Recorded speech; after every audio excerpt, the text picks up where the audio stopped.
Welcome to A Canadian Investing in the US, a podcast and YouTube channel focused on Canadians buying real estate with host Glenn Sutherland.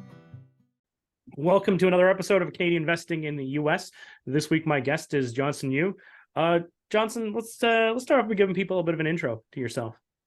Sure, no problem. Thanks, Glenn, for having me on the podcast. Always been a big fan. So my name is Johnson. I live in Vancouver, BC, and 25. Currently, I'm a real estate agent by trade here, and always had a passion for real estate ever since I was a kid. Right, my dad was a real estate investor in Taiwan, and he had a bunch of properties. And I would come home after school and be like, "Hey, Dad, don't you have work?" And he'd get at home, hang out with us and taking us to the park. So that's really what drove me to real estate, right? That, it's able to provide you with that freedom. Yep. So I'm working towards it. And now, fast forward to today, we bought our first duplex in Cincinnati, and we're just wrapping up on a rehab project. All right. Well, let's talk about that. Let's talk about getting started in the US. Let's talk about for sure. Talk about Cincinnati. Let's talk about your duplex. Yeah, for sure. So initially, we're debating between Canada and US, right? Everyone always talks about, okay, let's compare Canadian market to the US market, right? And what we found was we really wanted the cash flow, right? Because that's what everyone wants, to get started and build that foundation to really get away from the 9 to 5. And so we look at the US market, and it was low barrier to entry. It was, it was more investor friendly, also landlord friendly, right, compared to some of the Canadian markets. And your buck goes a lot further there as well. And that's why we took a look at there, and then we had narrowed down to a couple states, Ohio, Florida, Indiana, and the reason why I chose Cincinnati in the end was because it was a stable market. It was a bigger city. And also, the growth was stagnant for a while, but now people are starting to move there, and rents have really gone up past couple of months, which is pretty crazy. And the most important thing was I had a solid property manager there, and that's the whole reason why I chose there. Okay. I was going to ask you that. I was like, I'm like, you're in BC, so West Coast, right? Yeah. And I'm like, you're saying Florida, Ohio, Indiana. Those are kind of more Eastern states. Yeah, they why are. Not? Why? Well, maybe we'll jump into this just briefly, but why not do like a Washington or, whatever other states over there? I'm going to break. Yeah, exactly. And I mean, we did look at those areas as well, but we, the cash flow seemed more attractive in Ohio. And it was lower barrier to entry. We wanted to start like a small project first, just to get a feel of what it's like in the States. Before we really put everything in, right? And so that's the whole reason. Plus, like I mentioned before, there was a solid property manager that we were able to make great connection out of, and she really became our boots on the ground. If you don't mind me asking, how did you come about this property manager? Yeah, so I was actually just reaching out to a couple real estate agents around, in Ohio, and came across one who we liked and wanted to work with, and she referred the property manager, actually. So I didn't have to do any digging or anything online. Referrals are awesome. Referrals are awesome, and that's one tip I can give to people getting started is, you ask for referrals, right? Like people, rock stars know rock stars, right? Yeah. So, and you do want to find trust but verify, right? You always want to make sure, call a couple of referrals first to ask for advice, and make sure they're good. That's where some of my nightmare stories are, is some of the worst referrals I've got are ones that I just got from someone I knew or was a guest on the podcast, and I assumed that they were good because of that. So honestly, you get those referrals, but you still have to do all your due diligence on them. You still have to interview them. Exactly. Yeah. Cool. So you got the property manager from your realtor, and then what? How does this go? How does the story play out? So she was the one who was giving us advice in what neighborhoods to be in and what neighborhoods to stay away from. And, we started to continue to work with the realtor, finding deals, putting offers in. And prior to that, I had spent maybe a year and a half just running the numbers, analyzing, analysis paralysis. And what really, allowed me to take that step was finding those two people, the real estate agent and also the property manager. And that gave me a lot of confidence, right, in stepping in. And eventually, after a couple of months, I think it was 3 or 4 months, we got an accepted offer on one of the places. It was actually, funny story, it was on the market, and then it got under contract within like 24 hours. It was a super hot market we were dealing with back in March, and the investor decided to not go through with that property. So we were able to pick that back up when it went back on the market. I saw it in the morning, and I was like, oh, okay, let me call my realtor real quick.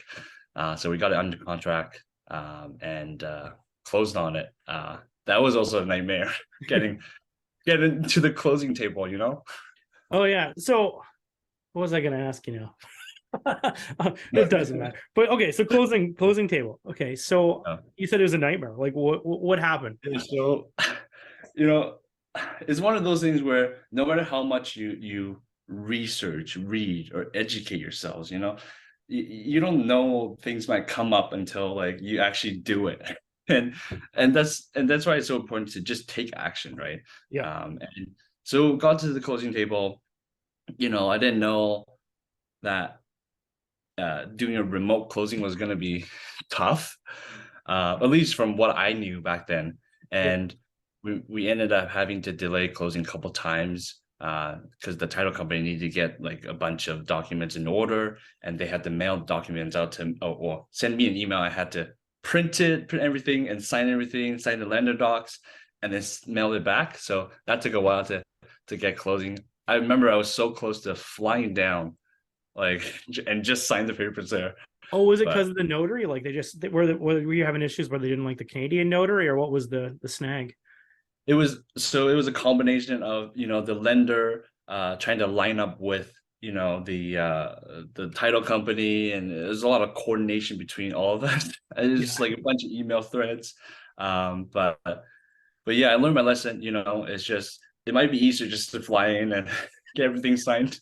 I don't know. That's a lot of extra expense unless you really wanted to see this property, right? It's for you, I thought that'd be flying all the way from BC to Ohio. Like well, that's like halfway across the country. Yeah, exactly. Yeah. But anyway, I know, but I do get it. It is a lot easier to do that stuff in person. I know I've done a couple of in-person closings, but still most of them are remote. Yeah, because it's you don't want to fly down every time. Yeah, exactly.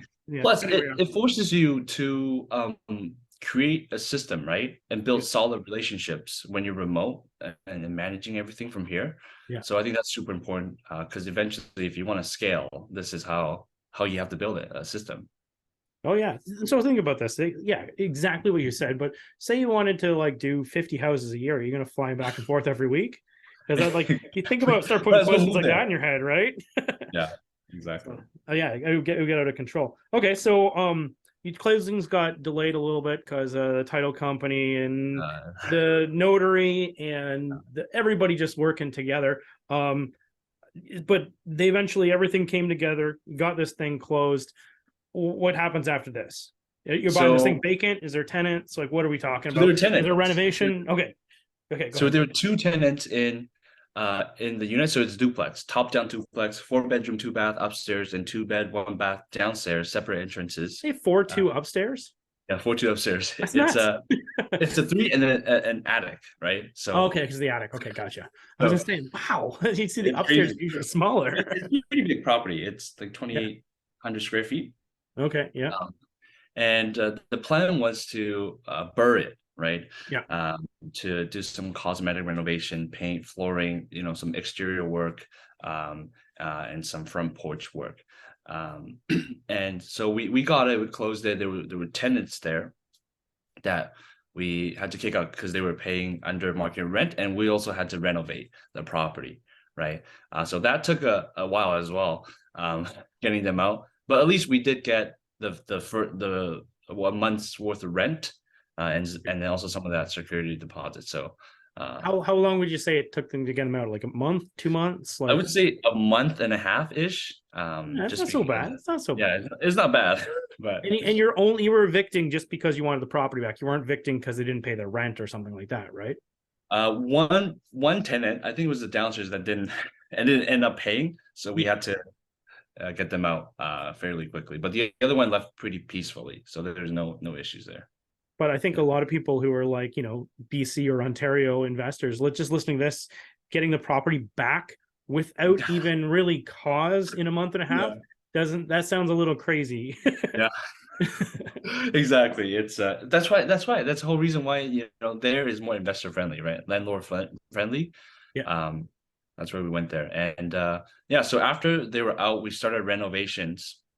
Really just when straight into renos, like tear everything down, tear the flooring away, carpet away, started painting. That took a while as well because finding contractors is one of the hardest things to do. It's hard to find good talent. It's also hard to keep good talent, right? Yeah. And it comes down to who really down there. So to get your contractor, did you reach back out to the realtor or the property manager or the team that you've sort of built and just kept working from there? When I started investing in the US, I did it by myself and had to go through the growing pains of doing that. GlennSutherland.com/coaching. A 12-week coaching program done 1 hour per week over Zoom from the comfort of your own home. Classes are kept to 5 people to be able to answer everyone's questions. Shortcut the process. Make fewer mistakes. Curriculum available at GlennSutherland.com/coaching. Yeah, so property manager was my first source of I guess referrals, and I tried them out, but they weren't really our style that we wanted to work with, and so we had to venture out and go on Facebook groups and go online, just search for people. But it's tough, finding good contractors, and then it was, I think, end of April to mid-May, and that's when it was really hot still, right? The real estate market, and everyone wanted to have work done. And that's why contractors were telling me, oh, okay, I can't start until maybe a month or 2 months later. I'm like, okay, I need to get this started going for the. And when did you reach out to these contractors? After you closed the property or before you bought it? Or so I did a little bit of reaching out before. Okay, good. But I should have done it. I should have done more of it, network more. Like always, like regardless if you have a property or if you don't have a property, it's always good to network, right? Because you never know when you need them. And I made a mistake when, when I found a contractor, I stopped networking, which is, you shouldn't do that. You should always build your roster, right? Like you have your primary contractor you work with, and then you have your subs and your, second string, third string. So something I missed. It made me think too, right? If you were, you mentioned earlier about flying into like Ohio to do the signing. If you were going to do something like that, which is first of all pretty crazy, but if you were going to do that, like why not like piggyback this on some networking, like find some real estate meetups, maybe time this out so that maybe it's a day or two off, like line it up so you can go to some meetups, meet some more people, meet some contractors, because contractors do hang out at those real estate meetups because they want to meet new people, right? So exactly. I don't know. I'm just thinking about that. I'm like, if you were going to go in, right? I usually don't go in. I like when I bought my first stuff in Alabama, I flew down there, but I did buy it sight unseen. But I did fly down after the closing to just because. Oh no, actually, I drove the first time. That's a long drive. That's a long drive. Man, it's gonna take me like a week if I wanted to. It makes more sense to just fly in. But you're totally right. Yeah, I mean, if I was gonna go, I would check out maybe different cities and also network with people, right? Make my time useful there. Cool. So how does this renovation go? Oh, renovation, managing from remotely is tough, right? Because nobody cares about your property more than you do. So you really have to stay on top of these people. And if you find a good GC, then they'll usually handle most of the things for you, right? But if you find an okay GC who complains a lot, then you have to start managing the GC, like doing his job for him, essentially, right? So another lesson I learned from there was you get what you pay for, right? Like if you want someone who's more experienced, who, does everything for you, then you're gonna pay a premium for it. But if you're looking to, cheap out, then that's when you have to put out a lot of fires. So we're still renovating. Like we're almost wrapped up. We just have to a couple touch-ups in the interior, and then we're ready for the rental market. But there was an unexpected expense. Actually, the front porch was sagging in, so we had to rebuild the front porch. So that went over budget and also took some time for people to come in and take a look. But we're almost at the finish. I can't remember March how that went, but I know that there was a shortage of like pressure treated lumber for quite a while in the US. So I don't know if you timed it out with that fund too. No, well, unfortunately, fortunately, we weren't. Okay, good. Okay. So you went over budget with the deck. For timelines, were you like, how did that go? Time-wise, we also are, like stretch out for sure. It's a combination of getting the tenants out, finding the right contractors, going through contractors, and also finding out the porch needed to be redone. So it's really just back and forth. And contractors would say, hey, we'll start this week, and then next week they're like, okay, well, we'll start next week, or just keep a lot of delays. That's why I think following up and building solid relationships really helps. Awesome. What was the communication like with your contractor? Like, did you guys like, WhatsApp, email, regular phone calls, regular Zooms? Like, how did that sort of play out? It was mostly through text and also phone calls. Yeah. And plus there's a 3-hour time difference. Right. Right? Because 3 hours ahead down there. So I will wake up in the morning. We're already 3 hours behind, so we really have to jump on it early in the morning. Hopefully they don't call you at 8 o'clock Eastern time. I know exactly. But yeah, it was mostly through phone call and email and text. Yeah. Communication wise was pretty good. They would send photos of when the work was done, and they would just take videos and photos of it. That's good. So, yeah. Awesome. I don't know, what else should I ask you? Like, if you were going, for other people who are doing their first project, what lessons, what pain points have you, like, you resonate afterwards and you think about, oh, I could have done something else different. If you were going to give some advice to someone who's doing this for the first time, what would you say? There's so many, but I can break it down to a couple points. I think one is when you like, even before you're getting a property, you just don't just look at the cash on cash return with the cash flow, right? You really have to pay attention to the headache factor and see, is your lifestyle like that? Like, do you really have the time to stay on top of contractor, property managers, people at the project, right? So that's one. I think number two is be conservative with your numbers. Like, for rehab, for LTVs on cash out refi, for our ARVs, right now, especially everything. Like, be conservative, and also the time as well, not just the numbers. Like, take extra time, especially if it is your first project. And I think number three is just don't be afraid about paying for education or paying for mentorship. I think that's super important. I come to realize now, right, from doing this on my own, and having, I think, people helping you who's done it before really fast tracks and avoid all the mistakes. Yeah, no, those are great tips. Those great tips. Yeah. And like, I don't know, like we talked a little bit about mindset ahead of time. Like, did you have like some moments where you just to I'm trying to word this properly, but there's a lot of stress and different things going through. Jumping into I'm guessing you just jumped in both feet forward and took a stab at it, and yeah. You know what? It is a journey, right? It's a long-term game. And the mindset I had going in was, okay, this is my first property. It's just a learning experience, right? Regardless of what happens, it's just learning experience. It's going to get more efficient from now on, right? like people I know who are investors, they don't buy just one. They buy one and they buy more and more and more. And so the way I look at it is it's just growing pains, right? And it's gonna get more efficient as you go, and you're gonna make more connections as you go. So it's okay if you make a mistake, right? It's okay if this contractor overcharges you for a little bit, right? It's okay. Like then you know from now on. So just but the important thing is to take action, right? Because you never know what you're gonna find until you actually take action.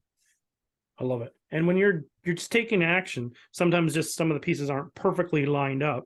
So I'm just curious, did you end up buying this in an entity, or what was your Yeah, so we had a structure set up. Yep.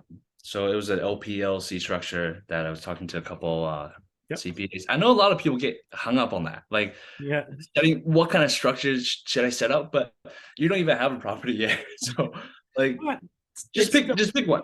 Pick one and go, I think, for Yeah. me. Yeah. Well, yeah, or you have a discussion with the CPA or attorney setting it up, and you know Yeah. they'll usually have some advice, and just don't pick an LLC at the top of your structure. Yeah. Right? You can pick lots of different variations of it, but yeah, just don't do that, and you should be okay. Exactly. Yeah. And then after that, we had to get our bank set up, right? With BMO Harris. So Okay. that took a little bit of time as well to get everything set up. But I would say you want to get everything set up before you start looking like making offers on properties. I know some people do it under the personal name and then transfer it to entity, but I think it's better to just get everything set up. So I think the only advantage to doing that is maybe if you can get like a personal loan that way. Yeah. Otherwise, I don't see the advantage to doing that at all. Right? Just making your title all messed up. So BMO Harris, I honestly I don't know about BMO Harris. When I heard that, my like attention perked. Like I know, like I you know I've talked to them and I've had discussions about their different loan programs. But bank accounts there, how was that process? Were you able to set that all up remotely? Corporate accounts, personal accounts, like that, all remote? Yeah, so we have the LP under the small business banking with them, and everything was remote. It takes about 6 to 8 weeks, and they had to also mail you the docs to get your wet signature and mail it back. But everything was done remotely, and yeah, it was pretty streamlined actually, the process. So if I'm going too personal, just let me know. But do you personally bank at BMO in Canada then as well? No, I don't. Okay, well, that's a perfect question. Yeah, I was curious, like, would it help if you were already a customer? Maybe that you'd speed it up, right? I mean, I think it's a different department. I think. I mean, Probably. Oh yeah, they're different countries. Yeah. They don't like talk to each other, because when I talk to the people here, the BMO Bank, they're like, "Oh, okay, we have no connection to the US," and like, okay, I'll just talk to the US people then. Yeah. So I love it. BMO Harris. So, BMO Harris, did you inquire about doing the refi or anything with them, or did you do the refi yet? Because you were talking about doing a BRRRR when we started this. Not yet. So we have to get tenants in first and show some income coming in, cash flow coming in before I want to talk to lenders. And plus, we might not even refi now. We might just extend the loan we have now for a little bit until rates start to come down, or until we find a better product. Yeah. Now you just triggered more questions. So you just mentioned a loan. So is this loan like private money you're doing? So we found a hard money lender Okay. in California. They're based in California, and they were able to lend us 80% LTV on like a construction loan, essentially a fix and flip loan. And the goal was to get that loan, get the property, fix it up, and then refi into a 30-year fix, long-term debt. So is that only a 12-month loan though, or how long did you get? That's a 12-month loan. But they were saying they have an option to extend it by, I think, another 6 months if you wanted to. But it's interest only, right? So we're taking a lot of interest and holding costs at the moment. But it was at least to get it started. Yeah. I've had to do that once before too, with a hard money fix and flip or construction loan before too. And whenever you need the extension, I think that when I did it, I think it was $250 or $300, and it would give me another like 3 or something months. This is many years ago when I did it last. I think prices might be more expensive now. And then you buys yourself another 3 months and then you can do it again. There are for sure a lot of fees, but they were only charging 1% on the loan. So it was a lot better than a lot of the hard money lenders I talked to. It was like 2%, 3%, and it is pretty crazy on the other ones. When you're saying 1%, you mean like 1 point or whatever? 1 point, yeah. Okay, yeah. Because I know sometimes the way the lenders like to talk about fix and flip loans is to say it's only 1% per month, right? But that's 12%, right, per year. Right? That is 12%. Yeah, but I know I'm just like making sure that you're not talking about that, because I know people they do sell it that way. They're like, it's only 1% per month. Yeah, it makes a huge difference. Yeah. Oh yeah. No, I just double checking. Yeah. Cool. All right. So Cincy, you got this. You got the property. You got. You're working on stabilizing it right now. What's the plan for the future? Plan for the future is to scale up to a quadplex, and then the following year maybe an eightplex, right? So double what I'm buying now. And I do eventually want to create like a sizable rental portfolio in Cincinnati, just because we already have all the connections. We already know the market, and maybe take down bigger assets and raise money down the road. But for now, it's just really building that foundation. The network concept. Yeah, proof of concept, exactly. Yeah, because like if when you go to raise money, you're gonna want to show them stuff you've done. Exactly. And I think also networking with people who's done it before as well. I've been networking with a lot of people down there, just meeting them and seeing what they're doing. So you can really leverage that experience that they have, that what they've done, and sometimes present it in a way that you're part of the team as well, right? Yeah. No, I love it. Yeah. Fun stuff. So, Johnson, anything I should have asked you that you had in mind you're talking about before we started that I didn't? Well, I just encourage, people who are listening or watching this, trying to get started, just take action, right? Start making an offer or start calling a realtor up, and you guys can do this. If I can do it, you guys can do it, right? I love that. Yeah. Johnson, if people wanted to get a hold of you, what's the best way to track you down? I'm on Facebook, I'm on Instagram, all the social, so you can reach out to me. I'm on LinkedIn as well, so anywhere. Awesome. So Johnson, you go find him online, pick his brain. But anyway, Johnson, this was fun. Actually, this is one of the more fun ones I've had. And thank you for coming on the show. It was a lot of fun. It was good. Yeah, no problem. Thank you, Glenn, for putting out, such wonderful content for everyone to consume. You helped me get started. So really appreciate it. I really appreciate that. That's great. You know what? I love that stuff. As much as it's corny as it sounds, you're like, you know what? That, you have like it brightens everybody's day. Everyone likes a good compliment. It's true. And I love sharing as well, just sharing my mistakes and helping people get started. Like, because when I got started, people were also nice to me. So I just want to pay for it. And any questions, feel free to reach out. Awesome.